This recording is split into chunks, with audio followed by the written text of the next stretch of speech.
Good morning, Darren. Good morning to your listeners. I'm happy to be here. All right.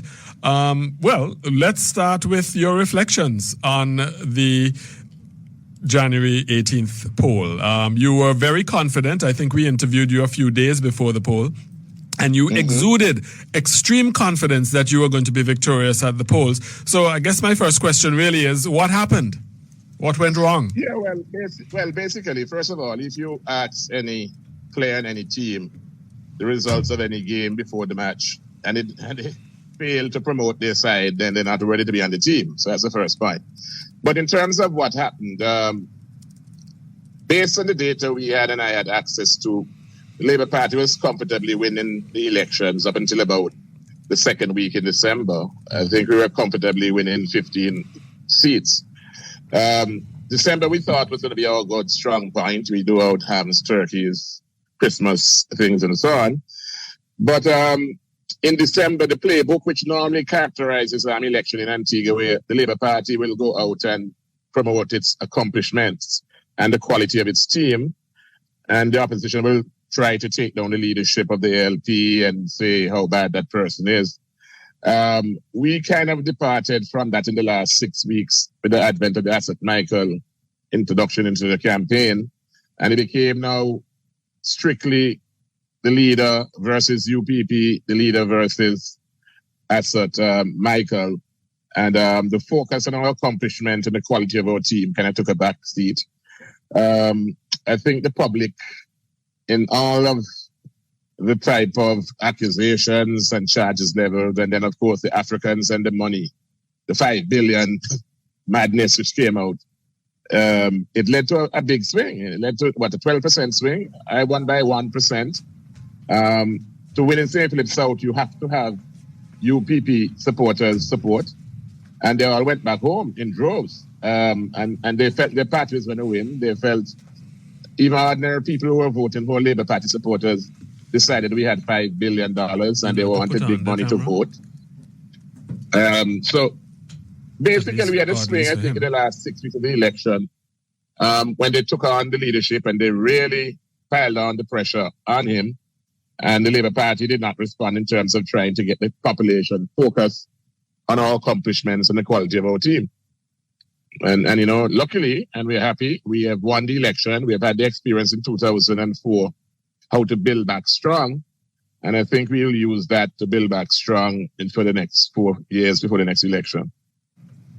Mr. Weston, Kieran Murdoch here, and thank you for joining us once again. The Prime Minister, after the election, made a statement. I believe he said that he put the Labour Party's loss of a number of seats up to the fact that the candidates, in his words, did not work hard enough. He said some candidates simply gave up. What is your reaction to that? Do you think you fall in that category? Well, the thing is that anybody who was following the elections and followed the trend in all seats, not only the seats who lost, would have seen there's a massive swing against the Labour Party. And that, there are factors other than what the Prime Minister said. But, if you're an experienced sports player and you have had a traumatic loss, you learn to keep your mouth shut until the pain and anger and disappointment passes, because you tend to say things which are not quite kosher. No, I mean, all our history, all the members of the Labour Party have been hard work in our own personal, individual rights. We have accomplished a lot in our personal life. And on the team, we worked very hard. And in the campaign, we worked very hard.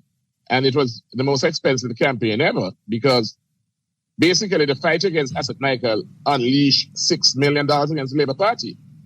And a massive campaign that Asset Michael ran, which combined with the UPP's massive online campaign, they took down the Prime Minister. They really made everybody believe that our Prime Minister was the worst person in the world.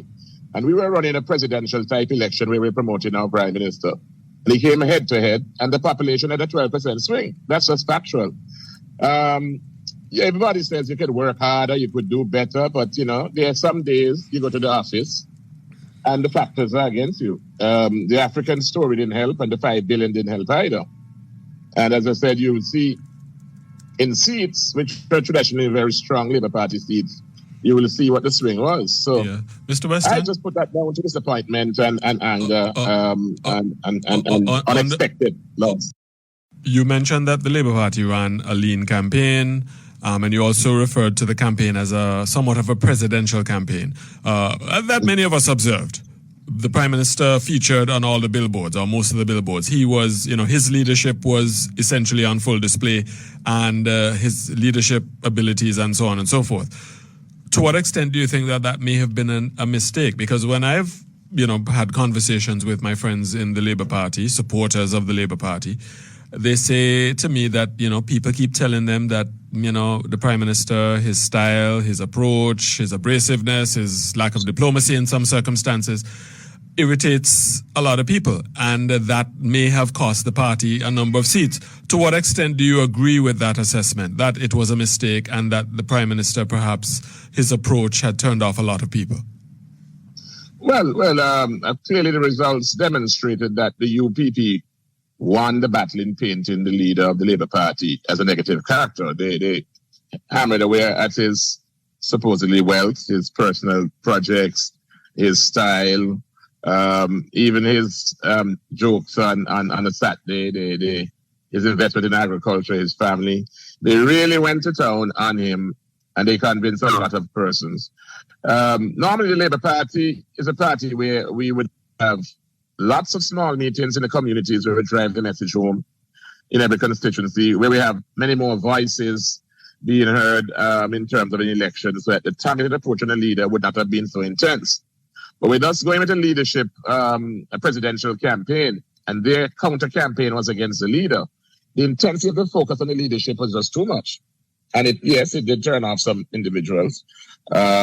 People were just focused heavily on whether they like or did not like Gaston Brown, not about the work he did or the work the Labour Party did, the accomplishments, or the quality of the persons they're voting for who would run the country. They were not even focused on those. They were just focused on a personality issue, which is not the Labour Party's campaign. That is not our strong suit. Our strong suit is what we have done, what we intend to do, and the quality of our team in terms of meeting a crisis, in terms of solving problems, in terms of doing, really accomplishing serious and significant matters. And we kind of lost the playbook in terms of that because the emotions were very high. If you remember the campaign, there's a lot of emotion with the Asset Michael issue. There still is a lot of emotion in the Asset Michael issue. And even the Labour Party support base, they were divided in terms of how the Labour Party handled that. And as I said, it really forced and made Asset Michael into a little saint. I mean, it was amazing to see Asset of all people being given so much sympathy, and Asset went to town. He emptied his bank book. He was fighting for his political life, and he really threw a lot of money against the Labour Party and a very, very effective campaign.